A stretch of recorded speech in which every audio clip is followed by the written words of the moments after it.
Não vai funcionar assim, tá bom?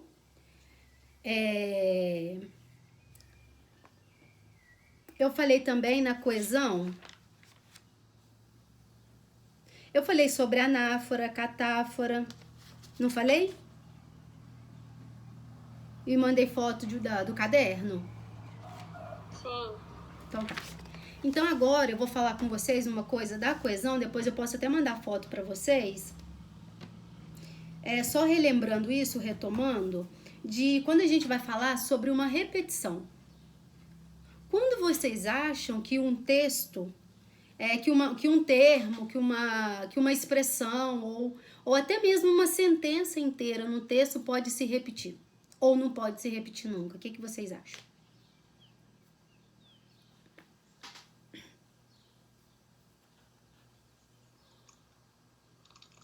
Eu acho que deve-se evitar a repetição. Mas vocês acham... pode falar. A repetição, ela acaba te despontuando.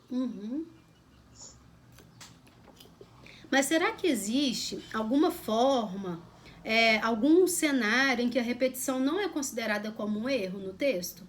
O que vocês acham? Existe alguma coisa que permita a repetição? Eu acredito que exista, Lica. Existe. Não consigo te dar um exemplo, mas acredito que existe. Existem 4 possibilidades que permite que você repita no texto sem afetar diretamente a sua coesão e a sua coerência. Se o aluno ele comete algum deslize na coesão, automaticamente ele vai perder o ponto na coerência também. Por quê? Porque a coerência só existe em harmonia com a coesão. Um aluno, por exemplo, ele pode ter um domínio da gramática, ele sabe todas as normas gramaticais, mas ele tem uma dificuldade imensa em estabelecer uma relação de sentido. É provável, é muito difícil de acontecer, mas é possível que aconteça.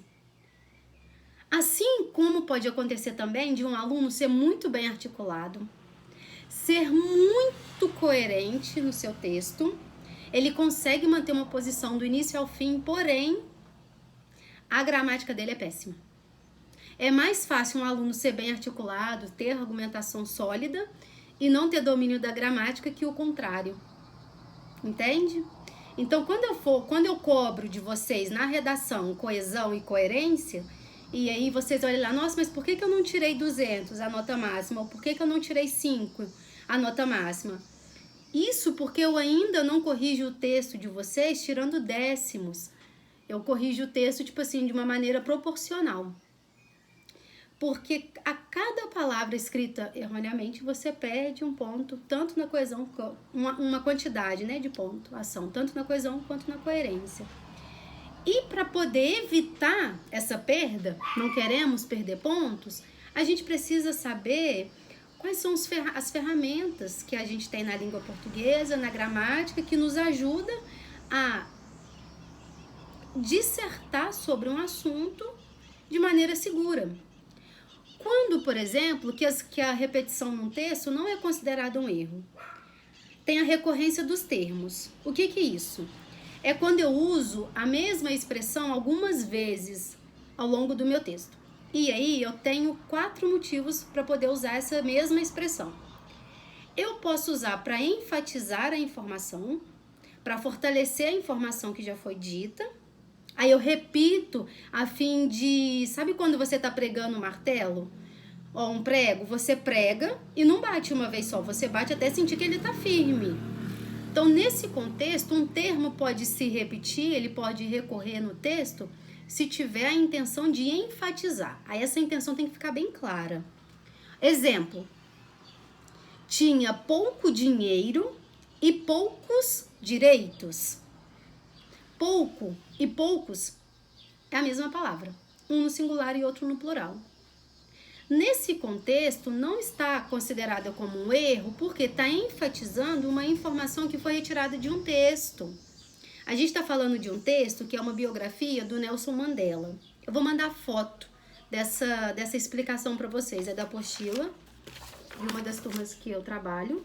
Eu vou mandar foto com a explicação para vocês depois. E aí, essa explicação, ela tirou alguns fragmentos desse texto da biografia do Nelson Mandela para mostrar pra gente o porquê de algumas repetições serem permitidas. Então, quando fala tinha pouco dinheiro e poucos direitos, a gente está falando da classe racial na qual o Nelson Mandela pertencia, que era a classe negra, a raça negra. Então, quando essa repetição de pouco acontece ali, é para mostrar as dificuldades que essa raça enfrentou lá na época do Nelson Mandela. Lica, eu posso repetir então um termo na minha redação? Um termo é uma palavra. Pode. Se você tiver esse objetivo de enfatizar. E isso tem que ficar bem claro. Ou se você, por exemplo, tiver o objetivo de demarcar um contraste. Quando eu digo assim, há líderes e líderes. Mandela foi um grande líder. Quando eu digo há líderes e líderes, o que vocês entendem?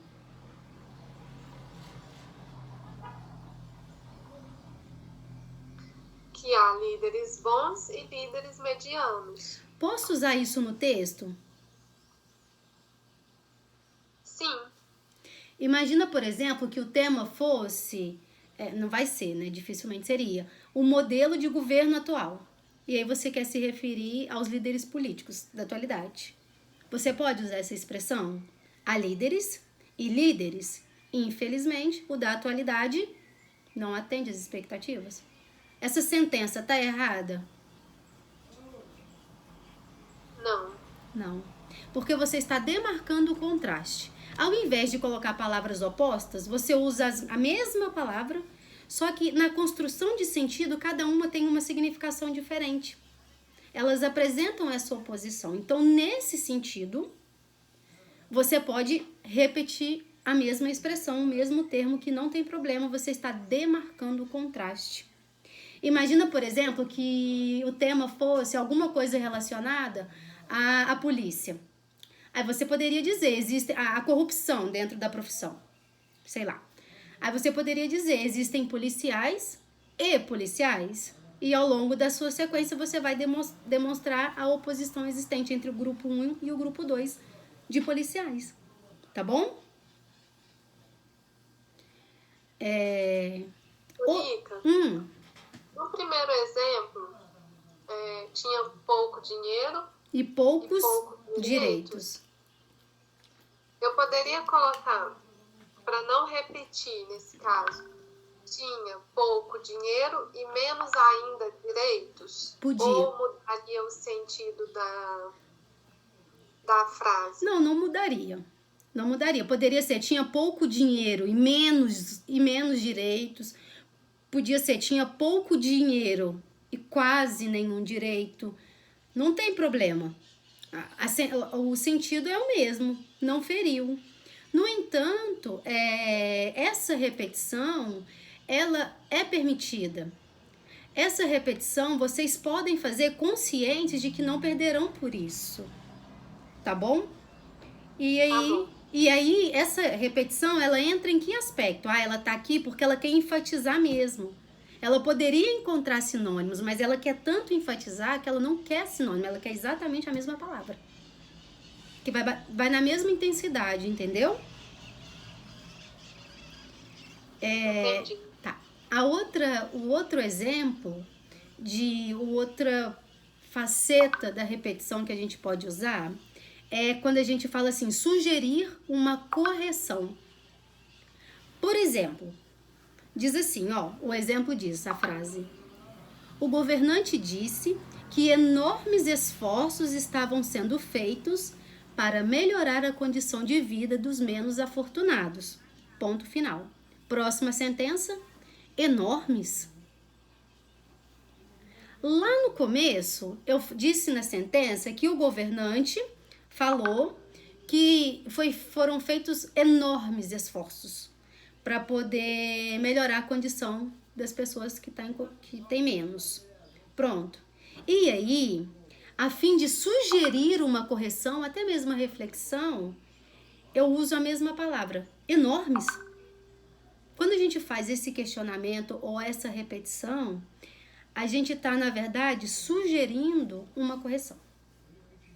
Imagine, por exemplo, que o tema da redação fosse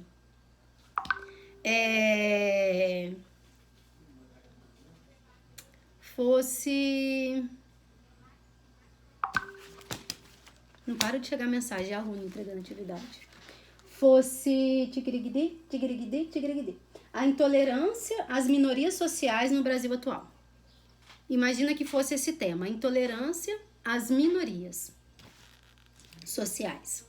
E aí a gente dissesse assim: em pleno século XXI, o governo diz fazer... Agora, pensando no governo, eu só consigo imaginar enormes esforços. Deixa eu tentar elaborar outra coisa.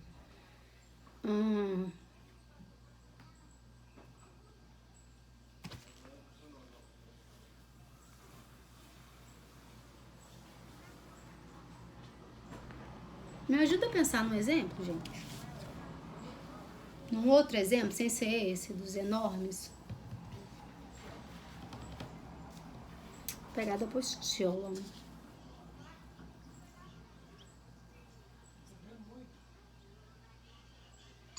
Nossa, Lica, pior que aula, assim, no final da tarde, você A gente tá aperta, cansada. Eu tô cansada hoje. A mente já não consegue muito pensar. Eu vou pensar em outra coisa aqui, ó. Imagina, é para sugerir uma correção, né? Então, quando eu disse no exemplo, o governante disse que enormes esforços estavam sendo feitos para melhorar a condição de vida dos menos afortunados. Ponto final. Enormes. Eu estou dizendo, né, que esse enormes que o governo falou não é tão grande quanto ele disse, né? Porque é uma obrigação dele promover a igualdade social. Então, qualquer coisa que a gente disser relacionado ao governo, a gente pode usar essa repetição a fim de promover ali uma espécie de correção. E quando que isso é bem-vindo, por exemplo, no texto dissertativo argumentativo? Porque aí você dá uma voz para uma potência dizer, você repete a fala de uma potência, isso é um argumento de autoridade, e nessa mesma fala você derruba com questionamento. Quando termina a oração dizendo enormes, o que se espera?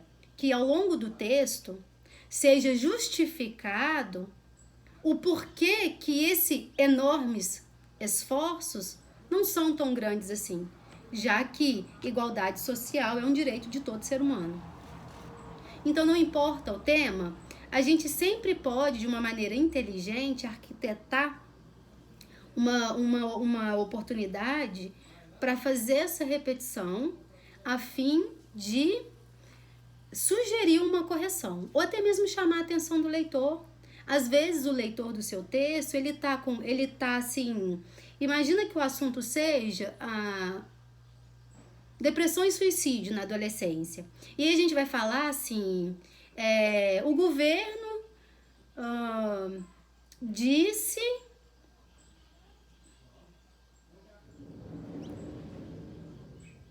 Governo alega o governo alega demonstrar grande preocupação com a saúde mental da sociedade. Ponto. Preocupação?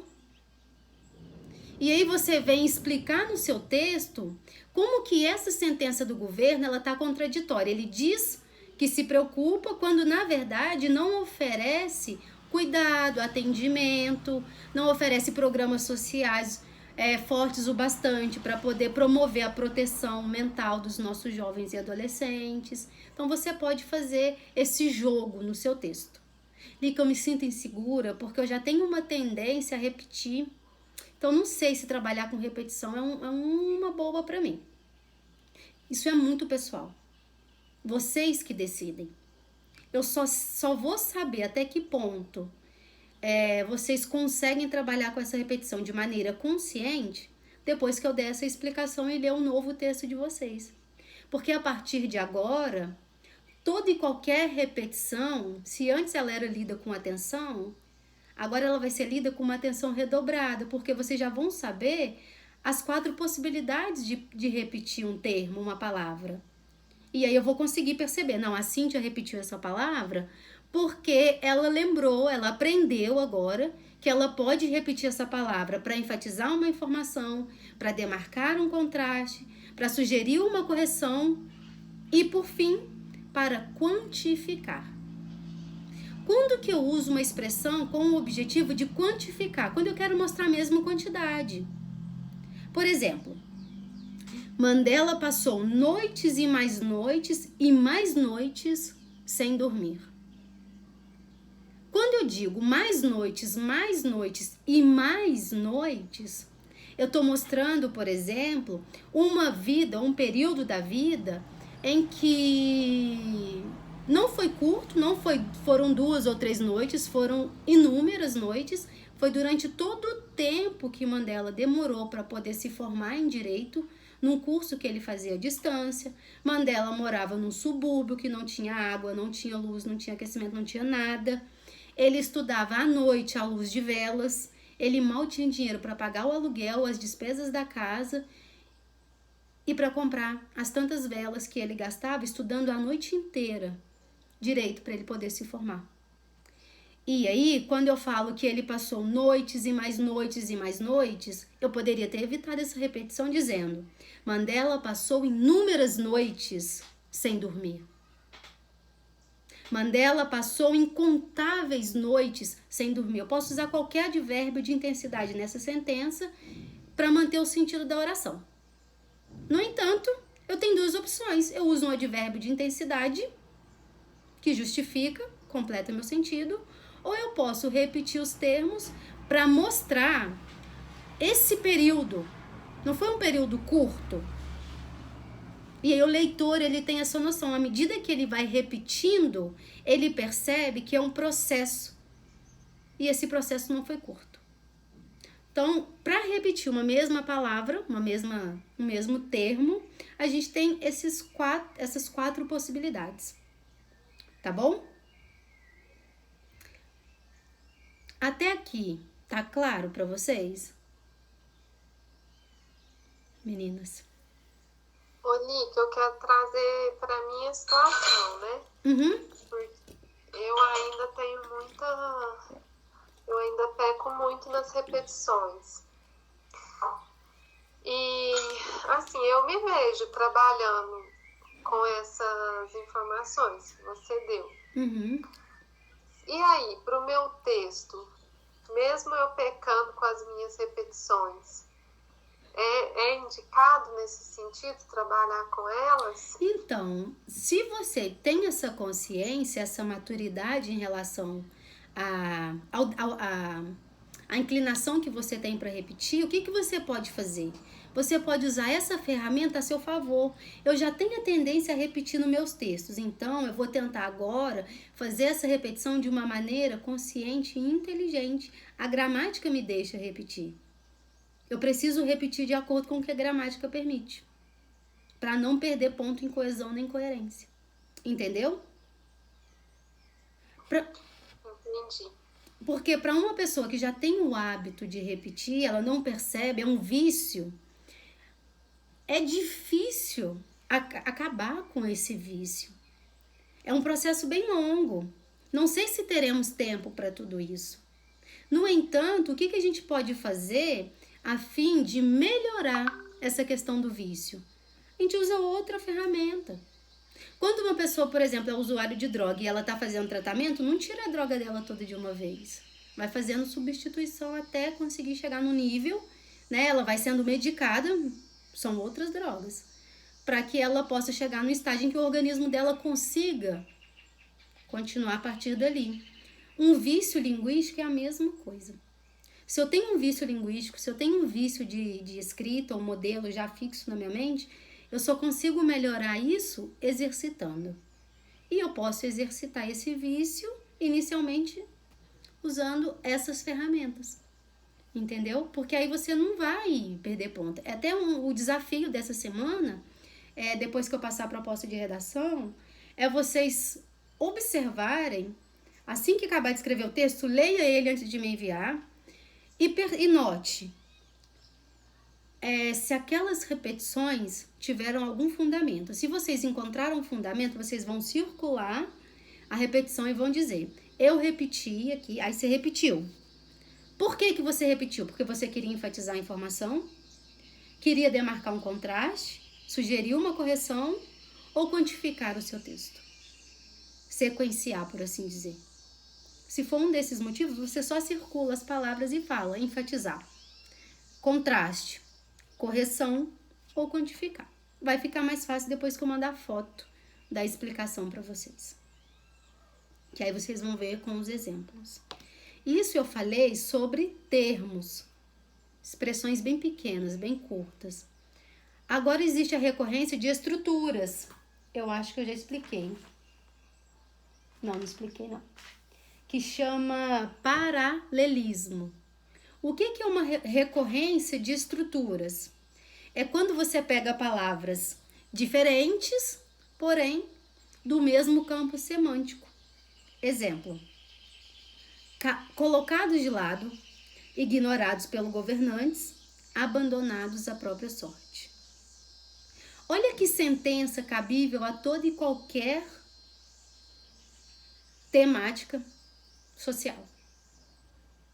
Porque se virou tema social, de discussão, se virou um tema para ser uma redação, a proposta de uma redação de um texto, de um exame do tamanho do Enem, você pode ter certeza que é porque aquilo é uma problemática que o governo ainda não solucionou. Então vocês podem guardar essa sentença. Por exemplo: colocados de lado, ignorados pelos governantes, abandonados à própria sorte. Eis a situação atual da educação no Brasil. Eis o sistema público de saúde da atualidade. Eis a precariedade das oportunidades de emprego nas grandes empresas. Não importa o tema, essa sentença cabe. O que tem nessa sentença? Nessa oração toda? Colocados de lado, ignorados e abandonados. São 3 construções completamente diferentes uma da outra em termos de grafia. Morfologicamente, são palavras completamente diferentes ou expressões completamente diferentes umas das outras. No entanto, se a gente for dividir essas palavras em grupo, elas pertencem todas ao mesmo grupo semântico.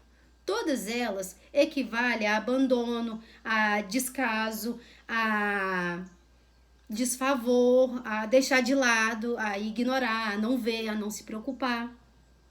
Então, quando você usa uma sequência de sinônimos a fim de manter o sentido da sua oração, você está fazendo aquilo que a gente chama de recorrência de estrutura. E não está errado. Não está errado. Isso enriquece o seu texto e isso mostra que você, para poder adjetivar uma situação, você consegue usar não só um adjetivo, não só uma descrição, mas várias. E todas elas pertencentes ao mesmo campo semântico ou fazendo a mesma relação de sentido. Elas se comunicam. E é uma comunicação limpa. Então, essa recorrência de estruturas a gente vai chamar de paralelismo.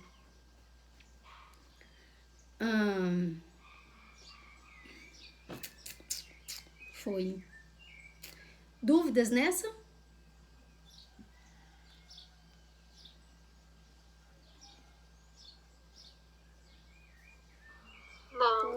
Não?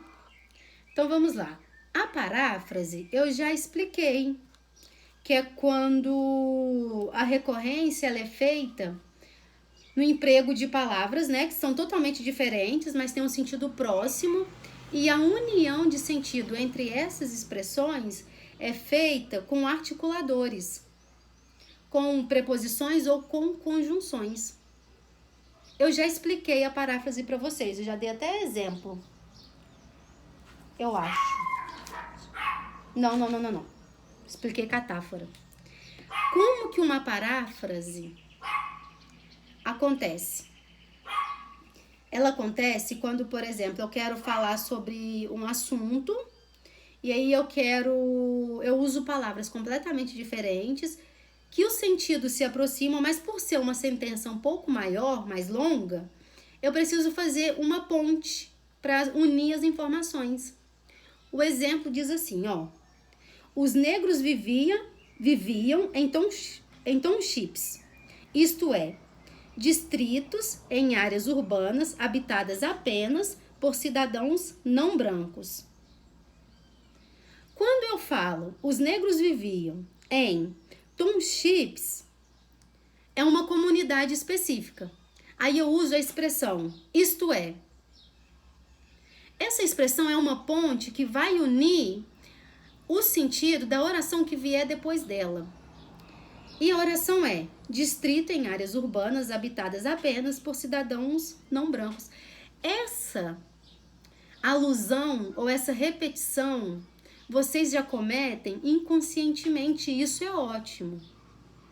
Quando vocês usam, por exemplo, expressões como no entanto, todavia, sendo assim, desta forma, ou seja, quer dizer, todas essas construções são, na verdade, uma retomada de sentido que você está fazendo entre a oração que foi dita antes e a que vai vir depois. E aí você usa essa ponte e mantém a relação de sentido do seu texto, ele desliza. Precisam ficar preocupados em guardar os nomes da língua portuguesa, das ferramentas? Não. São nomes que a gente não usa no dia a dia, e se vocês ficarem preocupados em guardar a terminologia, vocês vão se perder. Basta vocês saberem do que é a repetição, do que se trata e até que ponto a repetição é favorável para cada uma de vocês. Até que ponto a repetição ajuda no texto e no desenvolvimento textual de cada uma de vocês. Para esse tipo de repetição, nós vamos chamar de progressão textual. Esse tipo de repetição ou essa coesão, ela permite que o seu texto, ele vai tomando formas e ele vai estendendo, ele vai crescendo, ele vai evoluindo, tá bom? E é inevitável, ela acontece. Eu vou precisar me ausentar só uns minutinhos. Você quer que te espere?